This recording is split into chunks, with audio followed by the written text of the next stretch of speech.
بسم اللہ الرحمن الرحیم۔ باب العلم انواریہ ایجوکیشنل سوسائٹی و جامعہ انواریہ حیدرآباد انڈیا کے زیر اہتمام اللہ تعالیٰ کے فضل و کرم سے شعب الایمان کا درس قسط وار جاری ہے۔ اس وقت شعب الایمان کے 14ویں باب میں ہم ہیں اور یہ 14واں باب محبت نبی کے بیان میں ہے۔ وہ باب فی حب النبی، یہ باب محبت نبی علیہ السلام کے بیان میں ہے۔ گفتگو جاری اس میں ہے کہ وہ مدائح رسول اللہ صلی اللہ علیہ وسلم کثیرت ہوں، اللہ کے رسول صلی اللہ علیہ وسلم کی مدحتیں بہت ہیں۔ ایسا امام بیہقی رحمۃ اللہ علیہ فرماتے ہیں، کہتے ہیں آپ صلی اللہ علیہ وسلم کے اس قدر مدائح ہیں کہ ان سب کا ضبط مشکل ہے۔ ہاں، کچھ مدائح کو آپ کے سامنے رکھا جاتا ہے۔ 3 مدائح کا بیان گزر چکا، چوتھی مدحت کی طرف اشارہ کرتے ہیں امام بیہقی رحمہ اللہ اپنے اس قول سے۔ وَمِنْهَا حُسْنُ خَلْقِهِ وَخُلُقِهِ وَكَرِيمُ خَصَائِلِهِ وَشَمَائِلِهِ وَكَرِيمُ خَصَائِلِهِ وَشَمَائِلِهِ۔ تو رسول اللہ صلی اللہ علیہ وسلم کی مدحت ان الفاظ میں بیان کر رہے ہیں کہ آپ صلی اللہ علیہ وسلم کی مدحت میں سے ایک حسن خلقہ و خلقہ و کریم خصائلہ و شمائلہ، رسول کائنات صلی اللہ علیہ وسلم کے شمائل شمار سے باہر ہیں۔ آپ صلی اللہ علیہ وسلم رسول کائنات، فخر موجودات محمد عربی صلی اللہ علیہ وسلم کو خالق ارض و سماء نے نسل انسانی کے لیے نمونۂ کاملہ اور اسوہ حسنہ بنایا۔ قرآن پاک میں ہے وَلَقَدْ كَانَ لَكُمْ فِي رَسُولِ اللَّهِ أُسْوَةٌ حَسَنَةٌ۔ آپ صلی اللہ علیہ وسلم کے طریقے کو فطری طریقہ قرار دیا۔ محسن انسانیت صلوات اللہ علیہ وسلامہ کے معمولات زندگی ہی قیامت تک کے لیے شعار و معیار ہیں۔ یہی وجہ ہے کہ سیرت النبی صلی اللہ علیہ وسلم کا ہر گوشہ تابناک، ہر پہلو روشن ہے۔ یوم ولادت سے لے کر روز رحلت تک کے ہر لمحہ کو قدرت نے لوگوں سے محفوظ کرا دیا ہے۔ آپ صلی اللہ علیہ وسلم کی ہر ادا کو آپ صلی اللہ علیہ وسلم کے متوالوں نے محفوظ کر رکھا ہے اور سند کے ساتھ تحقیقی طور پر ہم تک پہنچایا ہے، جیسا کہ ابھی آپ نے شعب الایمان میں سماعت فرمایا اور مزید سماعت فرمائیں گے۔ لہٰذا سیرت النبی صلی اللہ علیہ وسلم کی جامعیت و اکملیت پر کسی قسم کے شک و شبہ کی گنجائش نہیں ہے، بلکہ اس کی جامعیت و اکملیت ہر قسم کے شک و شبہ سے محفوظ ہے۔ دنیائے انسانیت کسی بھی عظیم المرتبت بستی کے حالات زندگی، معمولات زندگی، انداز و اطوار، مزاج و رجحان، حرکت و سکنات، نشست و برخاست اور عادات و خیالات اتنے کامل و مدلل طریقے پر نہیں ہیں، جس طرح کہ ایک جزئیہ سیرت النبی صلی اللہ علیہ وسلم کا تحریری شکل میں دنیا کے سامنے ہے، یہاں تک کہ آپ سے متعلق افراد اور آپ صلی اللہ علیہ وسلم سے متعلق اشیاء کی تفاصیل بھی سند کے ساتھ سیرت و تاریخ میں ہر خاص و عام کو مل جائیں گی، اس لیے کہ اس دنیا فانی میں ایک پسندیدہ کامل زندگی گزارنے کے لیے اللہ رب العزت نے اسلام کو نظام حیات اور رسول خدا صلی اللہ علیہ وسلم کو نمونۂ حیات بنایا ہے۔ وہی طریقہ اسلامی طریقہ ہوگا جو رسول خدا صلی اللہ علیہ وسلم سے قولاً فعلاً منقول ہے۔ آپ صلی اللہ علیہ وسلم کا طریقہ سنت کہلاتا ہے، اور آپ صلی اللہ علیہ وسلم نے فرمایا من رغب عن سنتی فلیس منی، جس نے میرے طریقے سے اعراض کیا وہ مجھ سے نہیں ہے۔ عبادات و طاعات سے متعلق آپ کی سیرت طیبہ اور عادات شریفہ پر برابر لکھا اور بیان کیا جاتا رہتا ہے۔ دنیا میں ہر لمحہ ہر آن آپ صلی اللہ علیہ وسلم کا ذکر خیر کہیں نہ کہیں ضرور ہوگا۔ آپ صلی اللہ علیہ وسلم کی سیرت سنائی اور بتائی جاتی رہے گی، پھر بھی سیرت النبی صلی اللہ علیہ وسلم کا عنوان پرانا نہیں ہوگا۔ یہی معجزہ ہے سیرت النبی کا، اور یہی تفسیر ہے اللہ تعالیٰ کے قول وَرَفَعْنَا لَكَ ذِكْرَكَ کی۔ صحابہ کرام رضوان اللہ تعالیٰ علیہم اجمعین کی دنیا و آخرت میں کامیابی و سرفرازی کا عنوان اتباع سنت ہے۔ یہی اتباع ہر دور ہر زمانہ میں سربلندی اور خوش نصیبی کی کنجی ہے۔ اگر کسی کو عہد رسالت نہ مل سکا تو پھر ان کے لیے عہد صحابہ معیار عمل ہے، کیونکہ صحابہ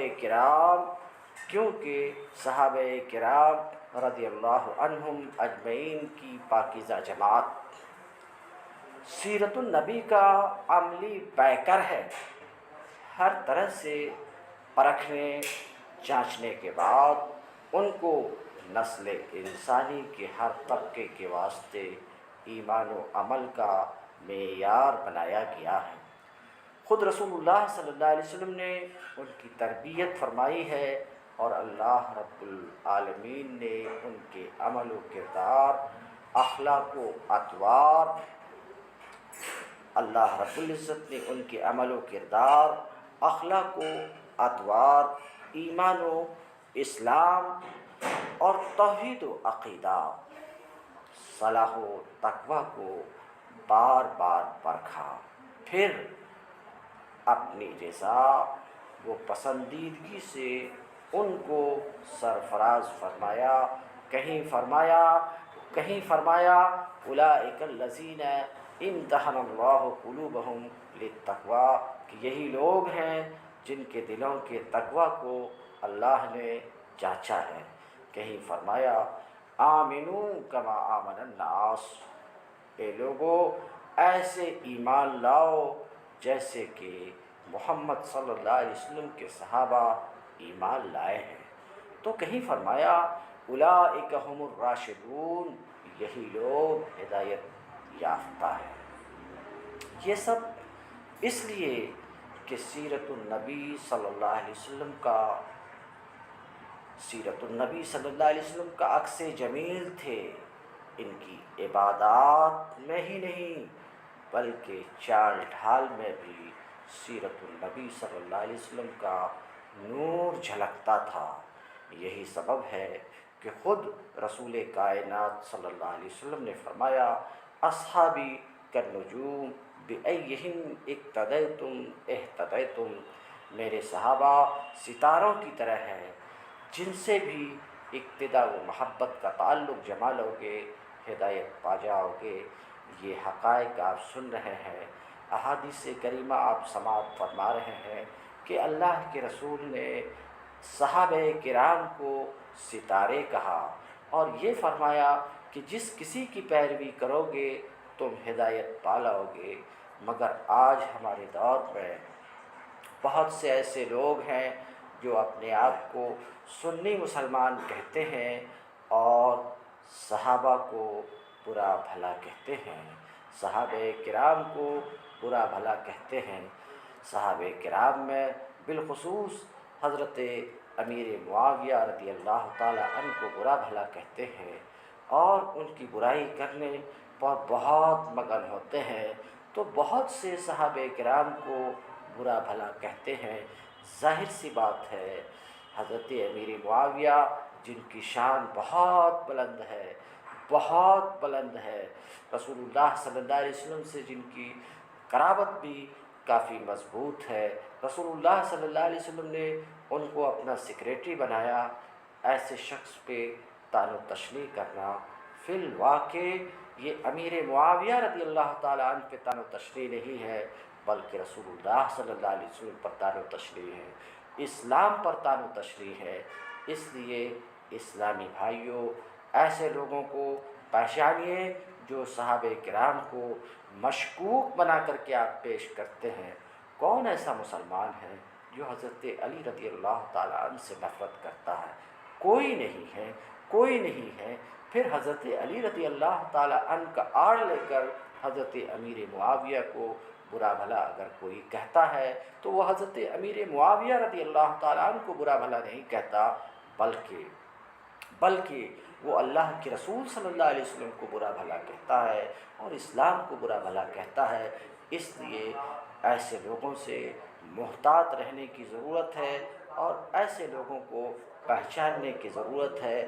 ہم حضرت امیر معاویہ سے بھی محبت کرتے ہیں، حضرت علی رضی اللہ تعالیٰ عنہ سے بھی محبت کرتے ہیں، حضرت حسنین کریمین سے بھی محبت کرتے ہیں، تمام صحابہ کرام سے محبت کرتے ہیں، اور ہماری محبت صحابہ سے اس لیے ہے کہ وہ اللہ کے رسول کے صحابہ ہیں۔ اللہ کے رسول نے خود ان کی تعریف کی ہے، قرآن نے اس کی تعریف کی ہے، جیسا کہ ابھی سماعت فرما چکے ہیں۔ اس لیے ہم صحابہ کی توہین اور تحقیر کو کسی بھی حال میں برداشت نہیں کر سکتے ہیں۔ بہرحال گفتگو یہ تھی کہ رسول اللہ صلی اللہ علیہ وسلم نے فرمایا اصحابی کالنجوم بأیہم اقتدیتم اہتدیتم، میرے صحابہ ستارے کی طرح ہیں، ان میں سے جن کی بھی اقتدا تم کرو گے، ان میں سے جن کی بھی پیروی کرو گے ہدایت پا جاؤ گے۔ چونکہ صحرا جنگل میں سفر کرنے کے لیے، سمت معلوم کرنے کے لیے ستاروں کی رہنمائی حاصل کی جاتی ہے، اس لیے صحابہ کرام رضی اللہ عنہم اجمعین کو ستاروں سے تشبیہ دی گئی ہے کہ وہ نفوس قدسیہ شرک و کفر کے صحرا میں مینار ایمان ہیں، شرک و کفر کے جنگل میں مینار ایمان ہیں۔ صحابہ کرام رضی اللہ تعالی عنہ کے بیانات اور احادیث، ان کے ذکر کردہ احادیث کے بنا پر ہم عمل کرتے ہیں، ان کی بتائی ہوئی احادیث، ان کے ذریعے سے ہی ہم تک یہ بات پہنچی کہ نماز کا کیا طریقہ ہے، روزہ کا کیا طریقہ ہے، رسول اللہ صلی اللہ علیہ وسلم کا کیا طریقہ کار تھا۔ اب اگر یہ صحابہ کرام ہی مشکوک ہو جائے تو سب کچھ مشکوک ہو جائے گا۔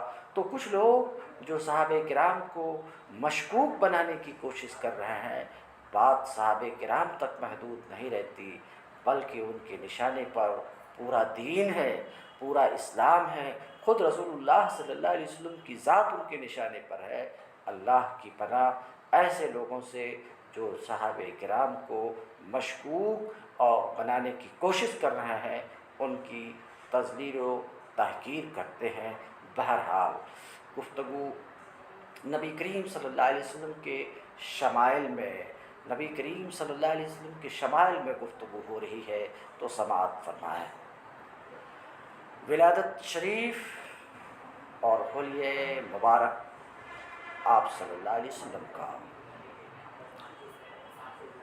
12 ربیع الاول، ایک روایت کے مطابق 9 ربیع الاول عام الفیل کو آپ صلی اللہ علیہ وسلم شکم مادر سے تولد فرمایا۔ شمائل ترمذی میں حلیہ مبارک بیان کرنے کا سب سے مستند و جامع ذریعہ ہے، جس کو امام ترمذی رحمۃ اللہ علیہ نے ذکر فرمایا ہے۔ آپ صلی اللہ علیہ وسلم میانہ قد، سرخی مائل، سفید گورا رنگ، سر اقدس پر سیاہ ہلکے گھنگریالے ریشم کی طرح ملائم انتہائی خوبصورت بال، جو کبھی شانہ مبارک تک دراز ہوتے تھے، کبھی گردن تک اور کبھی کانوں کی لو تک رہتے تھے۔ رخ انور اتنا حسین کہ ماہ کامل کے مانند چمکتا تھا۔ سینہ مبارک چوڑا، کشادہ، جس میں اطہر، نہ دبلا نہ موٹا، انتہائی سڈول، چکنا، کہیں داغ دھبا نہیں۔ دونوں شانوں کے بیچ پشت مبارک پر مہر نبوت کبوتر کے انڈے کے برابر سرخی مائل ابھری کہ دیکھنے میں بے حد بھلی لگتی تھی۔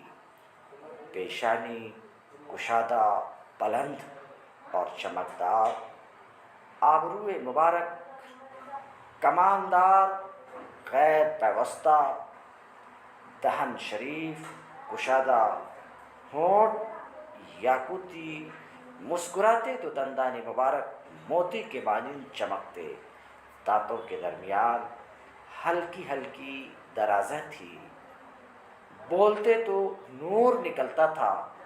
سینہ پر بالوں کی ہلکی لکیر ناف تک تھی، باقی پیکر بالوں سے پاک تھا۔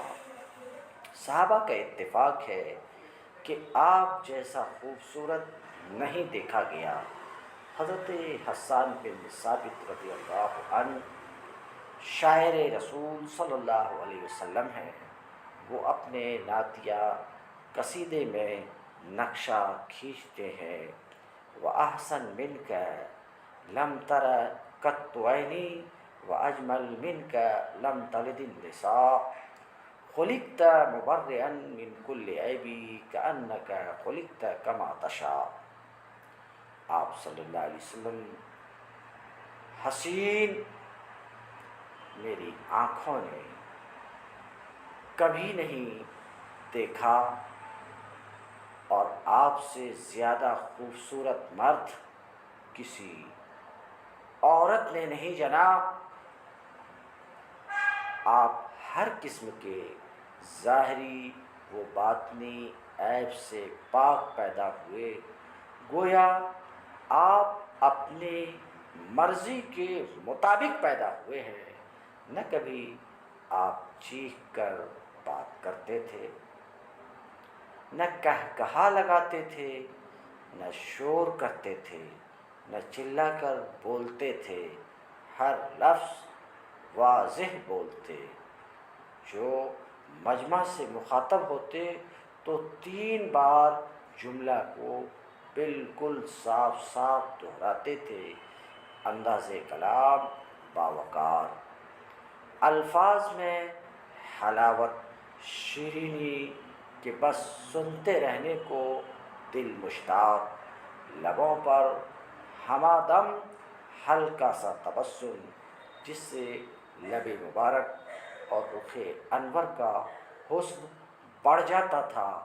راہ چلتے تو رفتار ایسی ہوتی تھی گویا کسی بلند جگہ سے اتر رہے ہوں، نہ دائیں بائیں مڑ مڑ کر دیکھتے تھے، نہ گردن کو آسمان کی طرف اٹھا کر چلتے تھے۔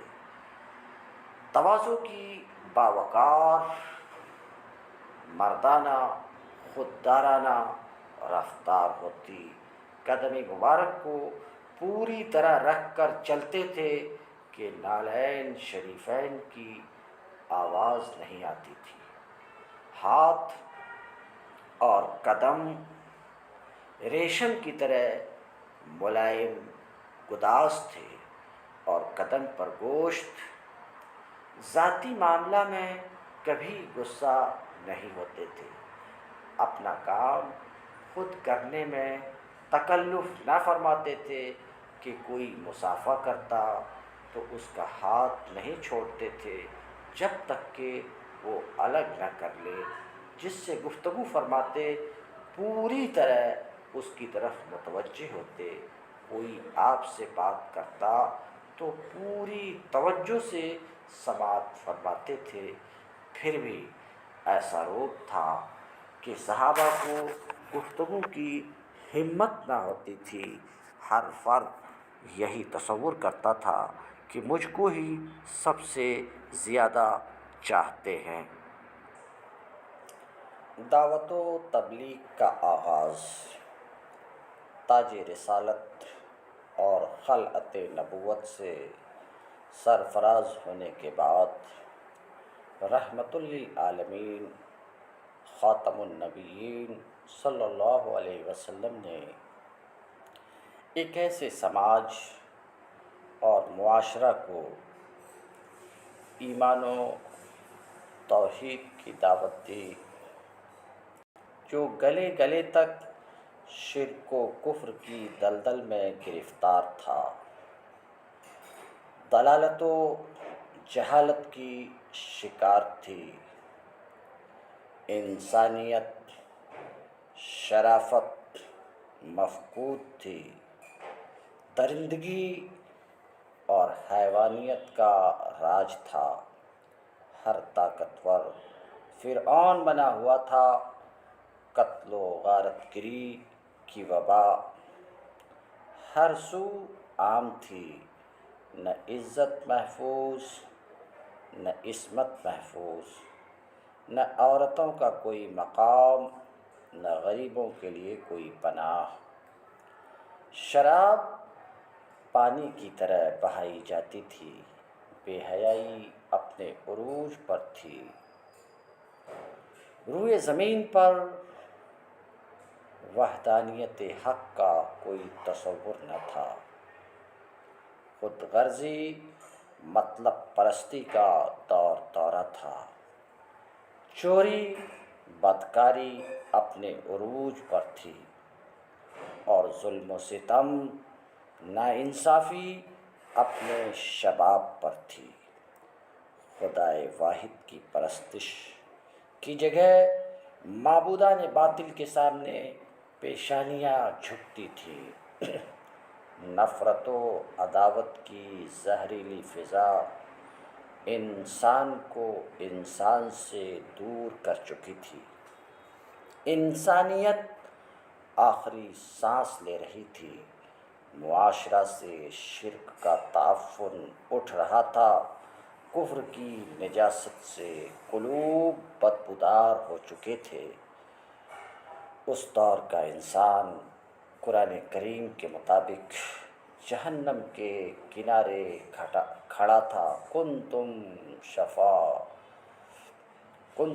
شفا جرف حار او کما قال اللہ تعالی، ہلاکت سے دوچار ہونے کے قریب کہ رحمت حق کو رحم آیا، اور کوہ صفا سے صدیوں بعد انسانیت کی بقا کا اعلان ہوا کہ یا ایھا الناس قولوا لا الہ الا اللہ تفلحوا، اے لوگو لا الہ الا اللہ محمد الرسول اللہ پر ایمان لاؤ، فلاح و صلاح سے ہمکنار رہو گے۔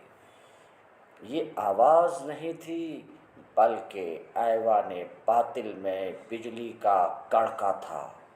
وہ بجلی کڑکا تھا یا صوت ہادی عرب کی زمیں جس نے ساری ہلا دی۔ یہی آواز حق ایک عظیم الشان انقلاب کی ابتدا تھی جس نے دنیائے انسانیت کی تاریخ بدل دی۔ یہ اعلان توحید کی حیات نو کا پیغام تھا جس نے مردہ دل عربوں میں زندگی کی نئی روح پھونک دی، اور پھر دنیا نے وہ منظر دیکھا جس کا تصور بھی نہ تھا کہ قاتل عادل بن گئے، بت پرست بت شکن بن گئے، ظلم و غصب کرنے والے حق پرست اور رحم دل بن گئے۔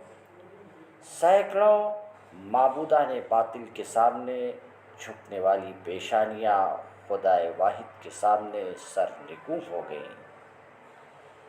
عورتوں کو جانور سے بدتر جاننے والے، قطع رحمی اور کمزوروں پر ستم ڈھانے والے، عورتوں کے محافظ، صلہ رحمی کے خوگر اور کمزوروں کا سہارا بن گئے۔ نفرت و عداوت کا آتش فشاں سرد ہو گیا، محبت و اخوت کی فصل بہارا آ گئی۔ راہبر اور ظالم عدل و انصاف کے بیانبر بن گئے۔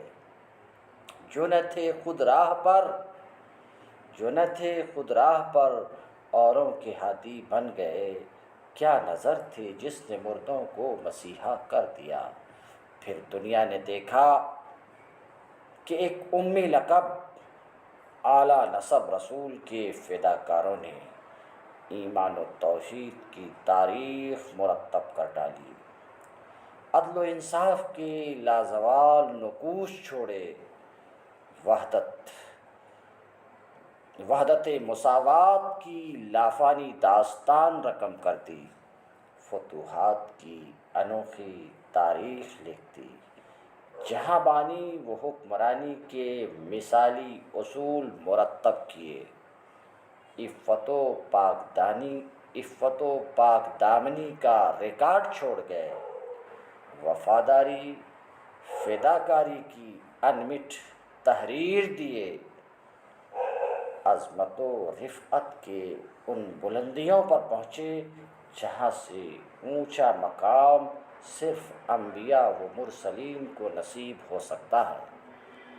ایسا انقلاب دنیا نے کب دیکھا تھا اور کہاں سنا تھا؟ صبر و استقامت۔ رسول اللہ صلی اللہ علیہ وسلم نے دعوت حق اور اعلان توحید کی راہ میں اپنے ہی لوگوں کے ایسے مصائب و آلام دیکھے کہ کوئی اور ہوتا تو ہمت ہار جاتا، مگر آپ صبر و استقامت کے کوہ گرا تھے۔ دشمنان اسلام نے قدم قدم پر آپ کو ستایا، جھٹلایا، بہتان لگایا، مجنوں اور دیوانہ کہا، ساحر و کاہن کا لقب دیا، راستوں میں کانٹے بچھائے، جس میں اطہر پر غلاظت ڈالی، لالچ دیا، دھمکیاں دی، اقتصادی ناکہ بندی اور سماجی مقاطعہ اور بائیکاٹ کیا۔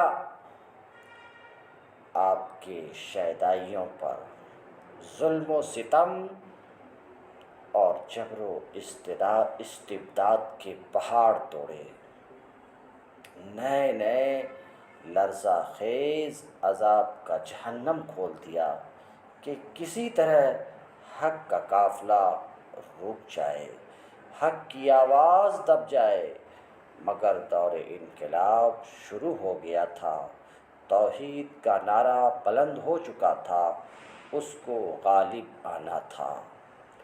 یریدون لیطفئوا نور اللہ بافواہہم واللہ متم نورہ متم نورہ ولو کرہ الکافرون ولو کرہ الکافرون۔ کفار چاہتے ہیں کہ اللہ کے نور ایمان و اسلام کو اپنی پھونکوں سے بجھا دیں، اور اللہ پورا کرنے والا ہے اپنے نور کو، اگرچہ کفار ناپسند کریں۔ خود رسول اللہ صلی اللہ علیہ وسلم کا ارشاد گرامی ہے، ابتلا و آزمائش میں جتنا مجھ کو ڈالا گیا کسی اور کو نہیں ڈالا گیا۔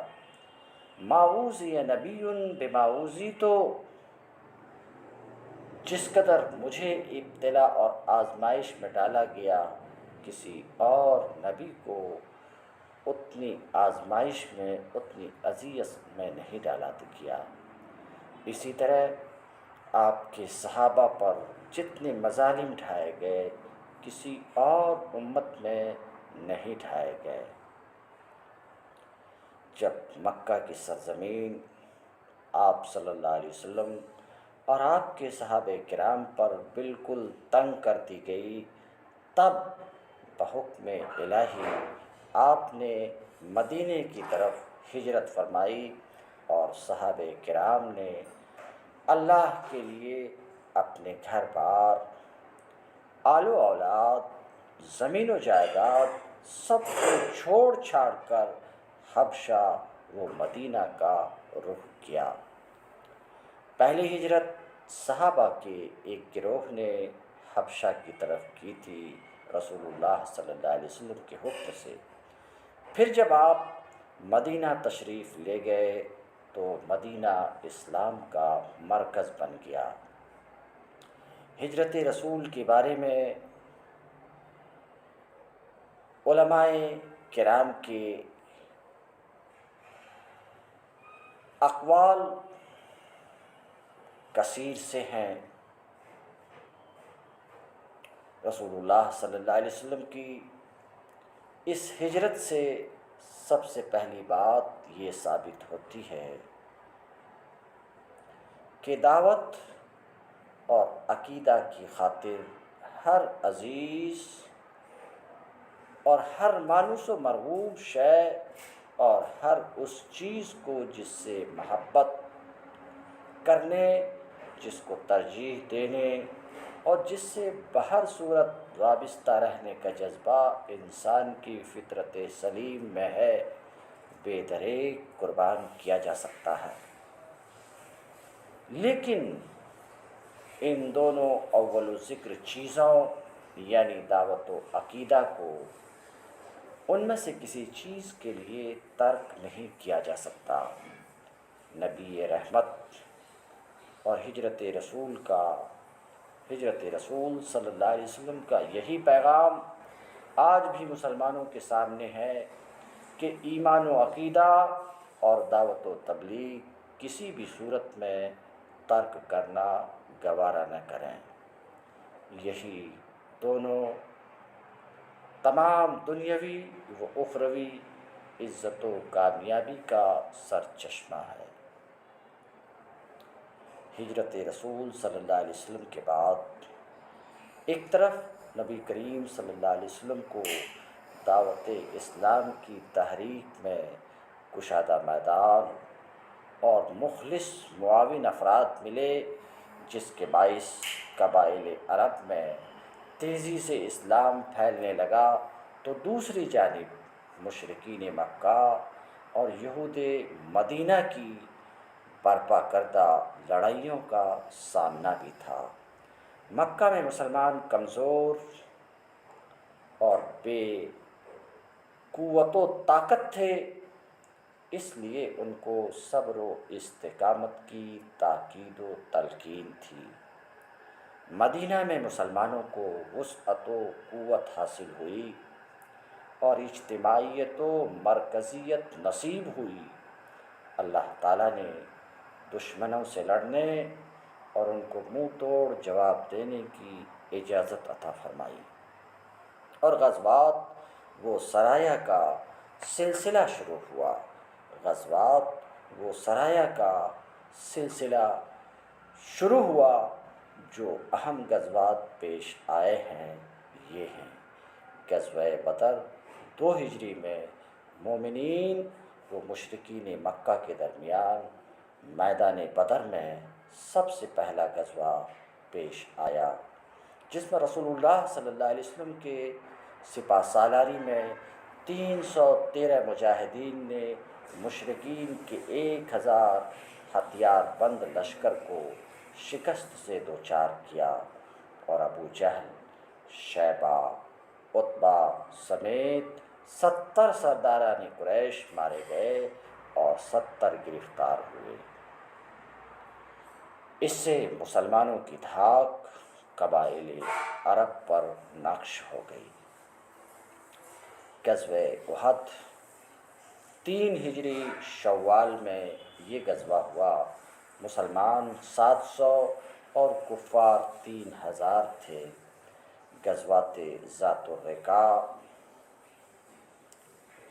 پیش آیا، اسی میں آپ نے صلاۃ الخوف ادا فرمائی۔ غزوہ احزاب یعنی خندق سن 5 ہجری میں ہوا۔ مشرکین مکہ نے قبائل عرب کا متحد محاذ بنا کر حملہ کیا تھا۔ نبی کریم صلی اللہ علیہ وسلم نے حضرت سلمان فارسی کے مشورے سے مدینہ کے ارد گرد 6 کلومیٹر لمبی خندق کھدوائی تھی، اسی لیے اس کو غزوہ خندق بھی کہتے ہیں۔ غزوہ بنی مصطلق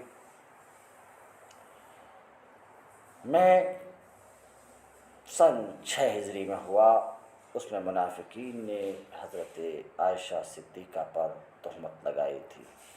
صلح حدیبیہ بھی اسی ہجری میں ہوئی، جبکہ رسول اللہ صلی اللہ علیہ وسلم نے عمرہ کا ارادہ فرمایا تھا اور 1400 صحابہ کرام کے ساتھ روانہ ہوئے تھے کہ مشرکین مکہ نے حدیبیہ کے مقام پر روک دیا اور وہیں صلح ہوئی کہ آئندہ سال عمرہ کر سکتے ہیں، آئندہ سال عمرہ کر سکتے ہیں۔ غزوہ خیبر سن 7 ہجری میں پیش آیا۔ یہ یہودیوں سے آخری غزوہ تھا۔ اس سے قبل غزوہ بنو نذیر، غزوہ بنو قریظہ میں یہودیوں کو جلاوطن اور قتل کیا گیا تھا۔ غزوہ تبوک سن 9 ہجری میں پیش آیا۔ ہرقل سے مقابلہ تھا، دور کا سفر تھا، شام جانا تھا، گرمی کا زمانہ تھا، اس لیے خلاف عادت آپ نے اس غزوہ کا اعلان فرمایا۔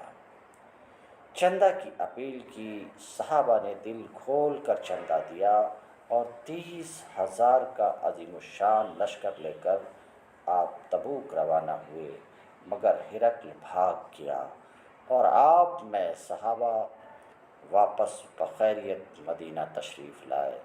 اس غزوے میں بھی بہت سے اہم واقعات پیش آئے، جن کی ایک ایک تفصیل سیرت کی کتابوں میں درج ہے۔ ان غزوات کے علاوہ بہت سے سرایہ صحابہ کرام کی سرکردگی میں مختلف مواقع پر روانہ فرمائے۔ فتح مکہ و غزوہ حنین سن 8 ہجری میں اسلامی تاریخ کا وہ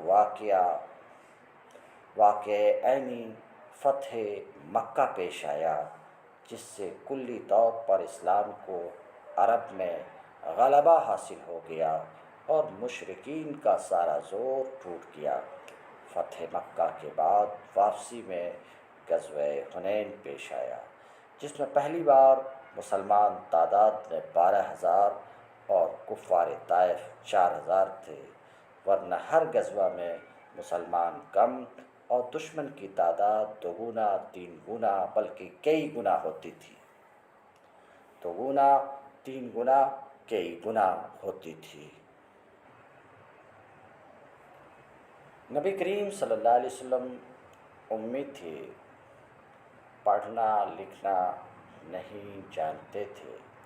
امی ہونا آپ صلی اللہ علیہ وسلم کا خصوصی امتیاز ہے اور آپ صلی اللہ علیہ وسلم کی رسالت و نبوت کی ایک واضح دلیل ہے کہ ایک امی لقب رسول نے دنیائے انسانیت کو ایسا کلام دیا جس کی فصاحت و بلاغت اور لذت و حلاوت کے سامنے فصحائے عرب سر نگو نظر آتے ہیں اور قیامت تک دنیا اس کی نظیر پیش کرنے سے قاصر ہے۔ لہٰذا جب قرآن مجید کی آیات کریمہ آپ صلی اللہ علیہ وسلم کے قلب اطہر پر نازل ہوتی تھی تو آپ صلی اللہ علیہ وسلم مختلف صحابہ کرام سے ان کی کتابت کرواتے تھے۔ کاتبین وحی کے اسماء اس طریقے سے ہیں، نیز انہی میں سے خطوط و فرامین لکھنے والے ہیں حضرت ابوبکر صدیق، حضرت عمر بن خطاب، عثمان بن عفان، علی بن ابی طالب، عامر بن فہیرہ، عبداللہ بن ارقم، ابی بن کعب، ثابت بن قیس بن شماس، خالد بن سعید، حنظلہ بن ربیع، زید بن ثابت، معاویہ بن ابی سفیان، شرجیل بن حسنہ رضی اللہ عنہم، جن کو خصوصیت حاصل تھی، حضرت زید بن حارثہ اور ان کے صاحبزادے حضرت اسامہ بن زید رضی اللہ عنہما سے حد درجہ پیار فرماتے تھے۔ جب زید بن حارثہ کہیں سفر سے واپس آتے تو فرط شوق سے گلے لگا لیتے تھے، تیزی بڑھ کر گلے لگا لیتے تھے۔ حضرت اسامہ بن زید کی کسی بات کو رد نہیں کرتے تھے، یہ حب رسول سے مشہور تھے۔ صحابہ کرام رضوان اللہ اجمعین ان سے سفارش کراتے تھے۔ حضرت سلمان فارسی رضی اللہ تعالی عنہ کو بہت عزیز رکھتے تھے، فرمایا سلمان منا، اہل بیت سلمان من اہل بیت کے سلمان ہم اہل بیت میں سے ہیں، سلمان ہم اہل بیت میں سے ہیں۔ حضرت بلال اور حضرت عمار بن یاسر، حضرت ابو ذر غفاری، حضرت عبداللہ ابن مسعود رضی اللہ عنہم محبوبین مخصوصین میں شمار ہوتے تھے۔ ازواج مطہرات وفات کے وقت نبی کریم صلی اللہ علیہ وسلم کے نکاح میں کل 9 ازواج مطہرات تھیں۔ یہ بیویاں تھیں جن کے فضائل قرآن کریم میں آئے ہیں کہ تم عام عورتوں کی مانند نہیں ہو، یا نساء النبی لستن کاحد من النساء، سورہ احزاب۔ یہ حرم نبی ہیں، ان کو دنیا کی تمام عورتوں میں خصوصی امتیاز و فضیلت حاصل ہے۔ آپ کے ازواج مطہرات میں حضرت سودا بن زمعہ رضی اللہ عنہا، ان سے قبل ہجرت نکاح فرمایا۔ حضرت عائشہ بن ابی بکر رضی اللہ عنہا، ان سے بھی ہجرت سے قبل نکاح ہوا اور رخصتی مدینہ میں 1 ہجری میں ہوئی۔ حضرت حفصہ بن عمر رضی اللہ عنہا، ان سے شعبان 3 ہجری میں نکاح فرمایا۔ حضرت ام سلمہ بن ابی امیہ رضی اللہ عنہا، ان سے شعبان 3 ہجری میں نکاح فرمایا۔ حضرت زینب بن جحش رضی اللہ عنہا، ان سے 5 ہجری میں نکاح فرمایا۔ یہ نبی کریم صلی اللہ علیہ وسلم کی پھوپھی زاد بہن تھی۔ حضرت ام حبیبہ بنت ابی سفیان رضی اللہ عنہا، ان سے 6 ہجری میں نکاح فرمایا، اور خلوت 7 ہجری میں ہوئی۔ حضرت جویریہ بنت حارث رضی اللہ عنہا، ان سے بھی آپ نے نکاح فرمایا۔ حضرت میمونہ بنت حارث رضی اللہ عنہا، ان سے 7 ہجری میں نکاح فرمایا۔ حضرت صفیہ بن حوی بن اخطب رضی اللہ عنہا، ان سے 8 ہجری میں نکاح فرمایا۔ یہ یہودی سردار اور بڑے عالم کی صاحب زادی تھی۔ حضرت خدیجۃ الکبریٰ بنت خویلد رضی اللہ عنہا، آپ صلی اللہ علیہ وسلم نے سب سے پہلے انہی کی خواہش و پیغام پر نکاح کیا تھا، جبکہ آپ کی عمر شریف 25 سال تھی اور وہ بیوہ 40 سال کی باعزت مالدار خاتون تھی۔ آپ صلی اللہ علیہ وسلم کی تمام اولاد سوائے حضرت ابراہیم کے انہی کے بطن سے ہیں۔ یہ ہجرت سے قبل وفات پا گئی تھی۔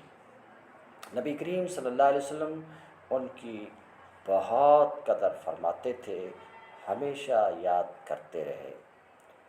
آپ کی ازواج میں یاد فرماتے تھے۔ حضرت زینب بنت خزیمہ رضی اللہ عنہا، ان سے 3 ہجری میں نکاح فرمایا، مگر 2 یا 3 ماہ کے بعد یہ وفات پا گئی۔ رسول اللہ صلی اللہ علیہ وسلم کی اولاد، نبی کریم صلی اللہ علیہ وسلم کی تمام اولاد سوائے حضرت ابراہیم بن محمد علیہ السلام کے حضرت خدیجہ رضی اللہ عنہا سے ہیں۔ حضرت زینب رضی اللہ عنہا، جن کا نکاح ابو العاص سے ہوا تھا۔ حضرت رقیہ رضی اللہ عنہا، حضرت ام کلثوم رضی اللہ عنہا، ان دونوں صاحبزادیوں کا نکاح حضرت عثمان غنی رضی اللہ عنہ سے ہوا، پہلے رقیہ سے، ان کی وفات کے بعد ام کلثوم سے۔ حضرت فاطمہ رضی اللہ عنہا، یہ نبی کریم صلی اللہ علیہ وسلم کی سب سے چھوٹی اور سب سے محبوب صاحبزادی تھی۔ ان کا نکاح حضرت علی کرم اللہ وجہہ سے ہوا تھا۔ انہی صاحبزادی سے آپ صلی اللہ علیہ وسلم کا سلسلہ نسب چلا ہے۔ حضرت حسن اور حضرت حسین رضی اللہ عنہما انہی کے بطن سے ہیں اور رسول اللہ صلی اللہ علیہ وسلم کے سلسلے کو جاری رکھنے والے ہیں۔ حضرت عبداللہ، جن کا لقب طاہر اور طیب ہے، اور حضرت قاسم، یہ دونوں صاحبزادے بھی حضرت خدیجہ رضی اللہ عنہا کے بطن سے تھے۔ ہجرت سے قبل مکہ میں وفات پائے۔ حضرت قاسم حضرت ماریہ قبطیہ رضی اللہ عنہا کے وطن سے تھے، یہ 2-3 سال بعد وفات پائے۔ سیرت النبی کی یہ ایک جھلک ہے۔ سیرت مبارکہ کا مطالعہ اس لیے ضروری ہے کہ اس کے بغیر آپ صلی اللہ علیہ وسلم کو ایک مسلمان نمونہ کامل بنانے پر قادر نہیں ہوگا۔ جہاں داعیے برحق ہیں آپ صلی اللہ علیہ وسلم، وہیں انسان کامل ہیں۔ آپ شوہر بھی ہیں، آپ باپ بھی ہیں، آپ خسر بھی ہیں، آپ داماد بھی ہیں، آپ تاجر بھی ہیں، آپ قائد بھی ہیں، آپ سپہ سالار بھی ہیں، آپ مظلوم بھی ہیں، آپ مہاجر بھی ہیں، آپ نے زخم بھی کھائے، آپ نے مشقت بھی جھیلی، آپ نے بھوک بھی برداشت کی، آپ نے بکریاں بھی چرائیں، آپ نے سیادت بھی فرمائی، آپ نے معاملات بھی کیے، آپ نے لین دین بھی فرمایا، آپ نے قرض بھی لیا، آپ نے ایک انسان کی حیثیت سے معاشرہ کا ہر وہ کام کیا جو ایک انسان فطری طور پر کرتا ہے۔ اس لیے آپ کو نمونہ بنائے بغیر نہ کوئی کامیاب شوہر، خسر، داماد، تاجر و سپہ سالار بن سکتا ہے، اور نہ ہی حق تعالیٰ کی کما حق ہو اپنی طاقت بھر اطاعت و عبادت کر سکتا ہے۔ آپ صلی اللہ علیہ وسلم کی سیرت طیبہ حیات انسانی کے ہر گوشے کا کامل احاطہ کرتی ہے۔ وَمِنْهَا حُسْنُ خَلْقِهِ وَخُلْقِهِ، اور آپ کے مدائح میں سے آپ کی مدحتوں میں سے آپ کی صورت کا حسین ہونا اور آپ کی سیرت کا بھی حسین ہونا ہے، جس کی قدر تفصیل ابھی آپ کے سامنے رکھی گئی۔ وَكَرِيمُ خَصَائِلِهِ وَشَمَائِلِهِ، اور آپ کے خصائل و عادات کا کریم ہونا آپ کے مدائح میں سے ہے، جو کسی قدر تفصیل کے ساتھ ابھی آپ کے سامنے رکھی گئی۔ وَمِنْهَا بَيَانُهُ وَفَصَاحَتُهُ، وَقَوْلُهُ علیہ السلام: أُوتِيتُ جَوَامِعَ الْكَلِمِ وَاخْتُصِرَ لِلْحَدِيثِ اختصارا۔ آپ کے مدائح میں سے آپ کی فصاحت و بلاغت، یعنی آپ کا فصیح و بلیغ ہونا، آپ کا یہ فرمان اوتیت بجوامع الکلم، کہ میں تکلم کی جامعیت عطا کیا گیا ہوں، میرے لیے بات مختصر کر دی گئی ہے۔ واختصر للحدیث اختصارا، میرے لیے بات مختصر کر دی گئی ہے۔ انتہائی مختصر کلام میں میں بڑی وسیع معنی کی ادائیگی کر دیتا ہوں۔ اللہ تعالیٰ نے اس مدحت سے بھی مجھے نوازا ہے۔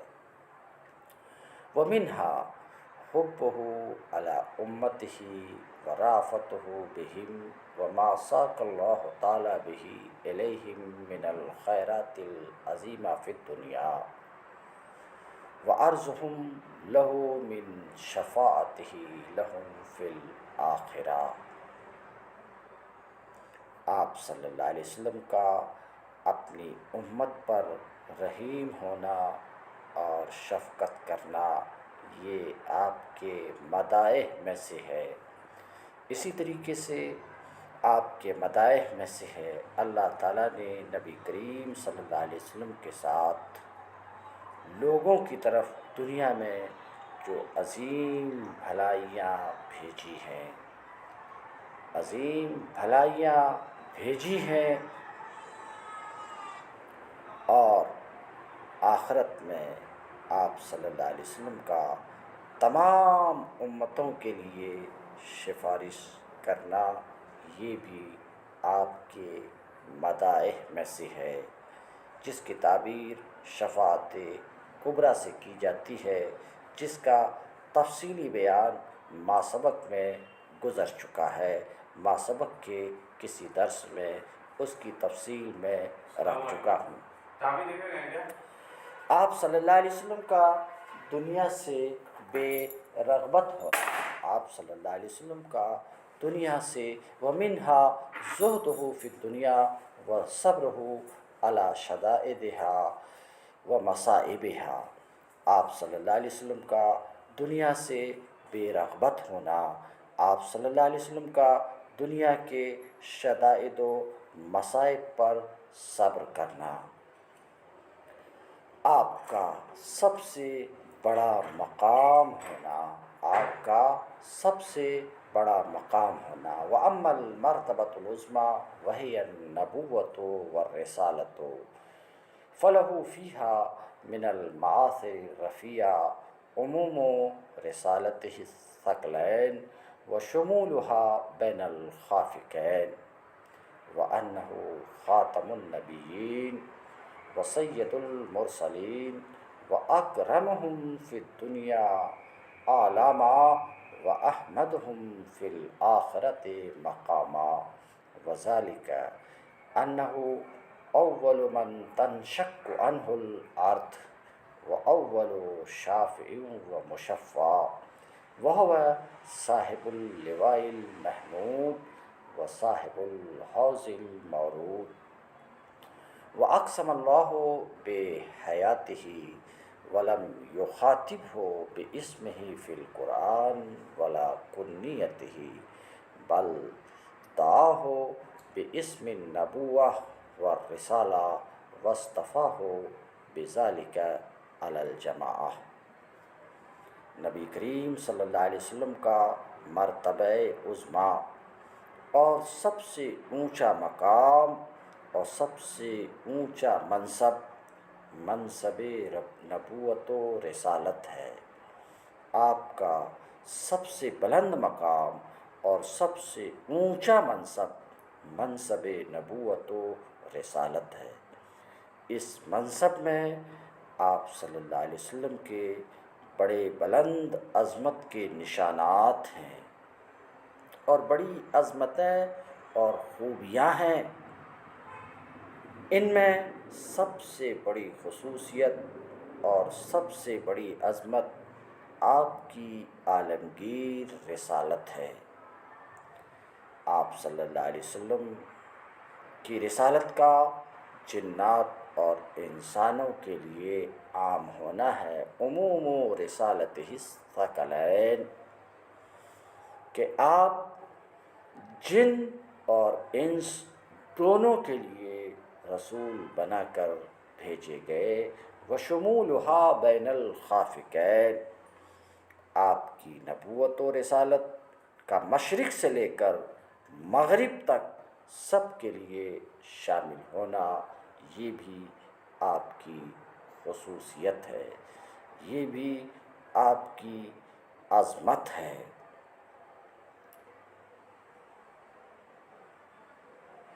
وَأَنَّهُ خَاتَمُ النَّبِيِّينَ وَسَيِّدُ الْمُرْسَلِينَ آپ کی ایک خصوصیت یہ ہے کہ آپ خاتم النبیین ہیں،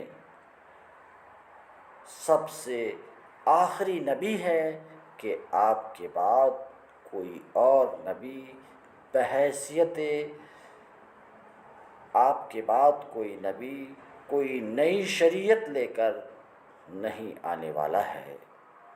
آپ صلی اللہ علیہ وسلم کی ایک خصوصیت یہ ہے کہ آپ سید المرسلین ہیں وسید المرسلین، آپ صلی اللہ علیہ وسلم تمام انبیاء و رسل کے سردار ہیں۔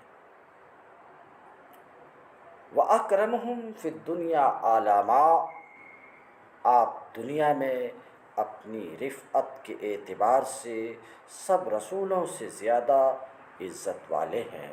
اکرمہم فی الدنیا علاما واحمدہم فی الآخرۃ مقاما آپ کی خصوصیات میں سے ایک خصوصیت یہ ہے کہ آپ آخرت میں اپنے مرتبہ کے اعتبار سے سب رسولوں سے زیادہ تعریف کے مستحق ہیں۔ وَذَلِكَ أَنَّهُ أَوَّلُ مَنْ تَنشَقُّ عَنْهُ الْأَرْضُ آپ وہ ہیں کہ سب سے پہلے جن کے لیے زمین پھٹے گی اور آپ زمین سے باہر تشریف لائیں گے۔ وَأَوَّلُ شَافِعٍ وَمُشَفَّعٍ آپ سب سے پہلے اللہ کی بارگاہ میں لوگوں کے لیے سفارش کرنے والے ہوں گے، سب سے پہلے لوگوں کے لیے سفارش کرنے والے ہوں گے۔ آپ کی سب سے پہلے سب امتوں کے لیے سفارش قبول ہوگی، مراد ہے شفاعت کبریٰ جو آپ کی خصوصیت ہے۔ آپ صاحب لواء المحمود ہوں گے، آپ ہی صاحب حوض کوثر ہوں گے جس پر پینے کے لیے سب لوگ آئیں گے۔ آپ کی زندگی اور بقا کی اللہ نے قسم کھائی ہے۔ وَأَقْسَمَ اللَّهُ بِحَيَاتِهِ، آپ کی زندگی اور بقا کی اللہ نے قسم کھائی ہے۔ اللہ تعالیٰ نے آپ کو قرآن مجید میں آپ کے نام کے ساتھ مخاطب نہیں فرمایا اور نہ ہی آپ کی کنیت کے ساتھ پکارا۔ اللہ تعالیٰ نے آپ کو آپ کی نبوت و رسالت کے نام کے ساتھ پکارا۔ بل دعاہ باسم النبوہ والرسالہ واصطفاہ بذالک علی الجماعہ، تمام انبیاء کو اللہ تعالیٰ نے ان کے ناموں کے ساتھ پکارا ہے اور آپ صلی اللہ علیہ وسلم کو نبوت و رسالت کے ساتھ پکارنے کے لیے تمام جماعتوں میں آپ کا انتخاب فرمایا۔ قال البیہقی رحمہ اللہ: وقد صنفت بتوفیق اللہ تعالی کتابا فی دلائل النبوہ و معرفت احوال صاحب الرسالہ من وقت ولادتہ الی حال وفاتہ، وذکرت فیہ من الاخبار والآثار ما یکون بیانا لما اوردہ الحلیمی رحمہ اللہ الی آخرہ۔